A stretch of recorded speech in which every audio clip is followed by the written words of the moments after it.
5 years ago, a group of women came forward and accused movie mogul Harvey Weinstein of sexual assault. The disturbing allegations fueled what became known as the Me Too movement.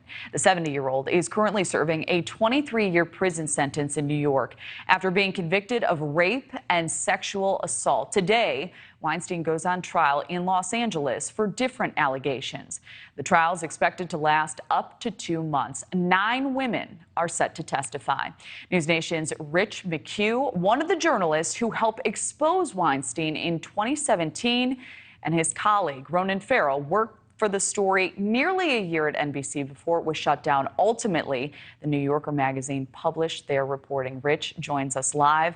Good morning. What can we expect with this trial? Well, I think a lot less hoopla for starters, but the jury starts today. The jury selection starts today. It should last about 2 weeks. Weinstein is charged with 11 counts of sexual assault and rape. 5 of the women who are going to be testifying are testifying as what's called Jane Does. They're to protect their identity. If convicted, he will get convicted. He will serve up to 140 years in prison. So I know there's this other case in New York that he was convicted of 2 years ago. That is on appeal. If that is overturned, it makes this case all the more important, Kelly.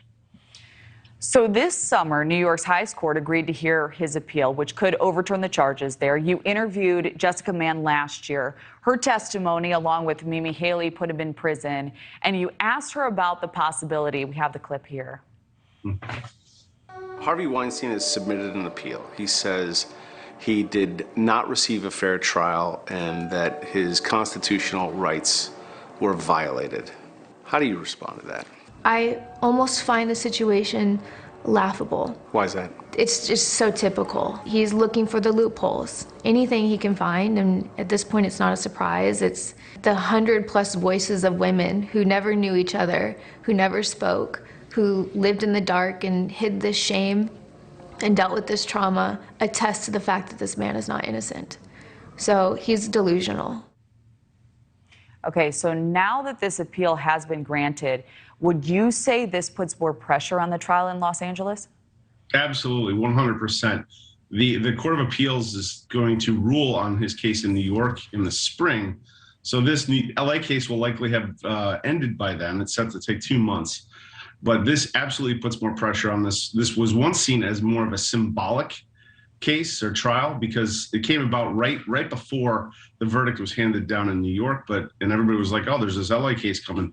Now it's actually real because if the New York Court of Appeals overturns it, he would go free. But this case could put him in jail indefinitely for life. So the women testifying, are you familiar with any of their accusations against Weinstein? Yes, I believe I know at least one, I think 2 of the Jane Does who will be testifying. Back in 2017 when I was reporting this, I met with one of them, and I thought at the time, I told, colleagues at the time that if this woman's allegations ever get published or end up in court, I don't see how Weinstein would ever walk free. I mean, it's up to a jury, but the allegations were so horrific and to me very believable that I don't see how he would escape this.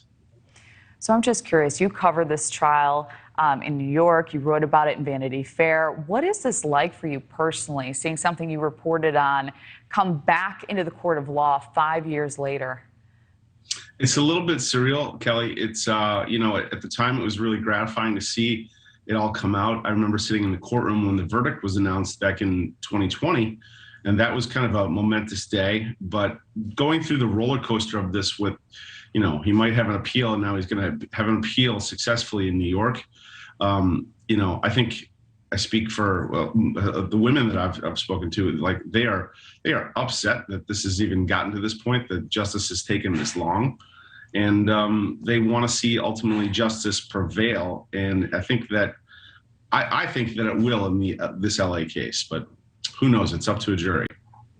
All right. Thank you for watching. Go to newsnationnow.com to find NewsNation on your television provider. And don't forget to click the red subscribe button below to get more of NewsNation's fact-driven, unbiased coverage.